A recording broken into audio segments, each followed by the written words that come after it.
कुछ कहानियाँ होती हैं ना, बड़ी सादा सी, लेकिन उनमें सबक बहुत गहरा छुपा होता है। आज हम एक ऐसी ही कहानी पर बात करेंगे जो नस्ल दर नस्ल सुनाई जाती रही है और दियानतदारी का एक बहुत बड़ा पैगाम देती है।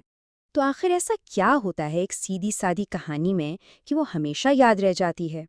आज की जो कहानी है ना, वो शायद इसी सवाल का बेहतरीन जवाब है। आइए देखते हैं। तो चलें, इस कहानी का आगाज होता है सहरा में एक गैर मामूली मुलाकात से। ज़रा तसव्वुर करें, सहरा का एक तपता हुआ दिन है।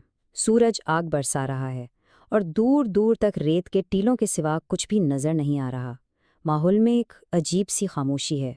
इसी मंजर में हम देखते हैं अब्दुल्ला बिन उमर को, जो कि खलीफा के बेटे हैं। वो अपने कुछ दोस्तों के साथ सफ़र कर रहे थे और रास्ते में खाने के लिए रुके।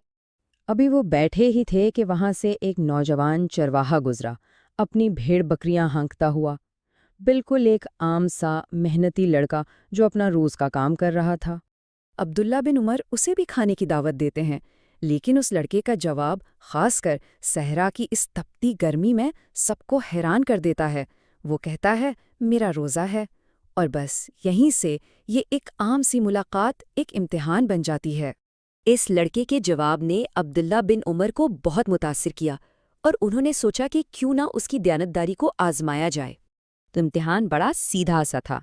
एक तरफ उसे पैसे और खाने की पुरकशिश पेशकश की गई और दूसरी तरफ उसे एक बहुत ही आसान झूठ बोलने का रास्ता दिखाया गया।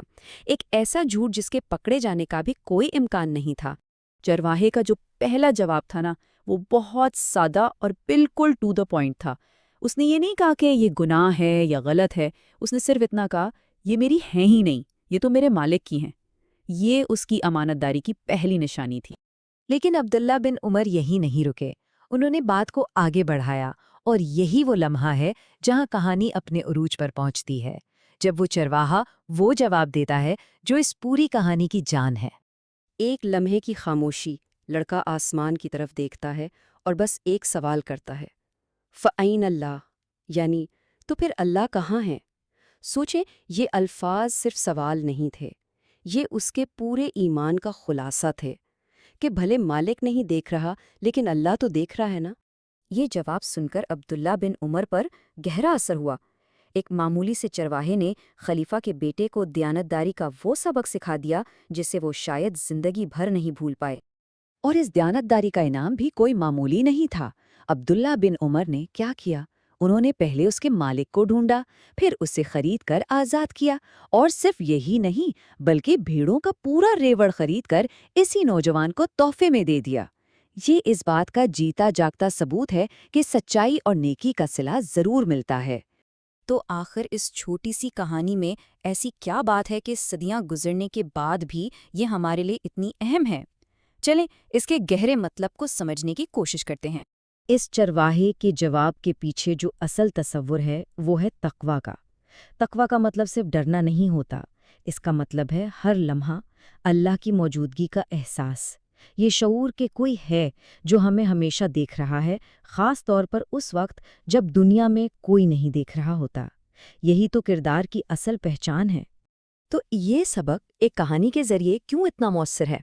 क्योंकि कहानियां, आप जानते हैं, मुश्किल से मुश्किल बात को भी आसान बना देती हैं। वो हमें किरदारों के साथ जोड़ देती हैं। वो हमें सिर्फ ये नहीं बताती कि ईमानदार बनो, बल्कि वो दिखाती हैं कि ईमानदारी असल में दिखती कैसी है और इसका इनाम कितना बड़ा हो सकता है। और यहीं आकर ये कहानी हमें एक बहुत अहम सवाल पर छोड़ जाती है। इस चरवाहे के लिए भेड़िया एक आसान सा झूठ था, एक बहाना। जरा सोचें, हमारी अपनी जिंदगियों में, हमारी कहानियों में वो भेड़िया क्या है? वो कौन सी छोटी छोटी आजमाइशें हैं जो हमारी दयानतदारी को परखती हैं जब हमें लगता है कि कोई नहीं देख रहा?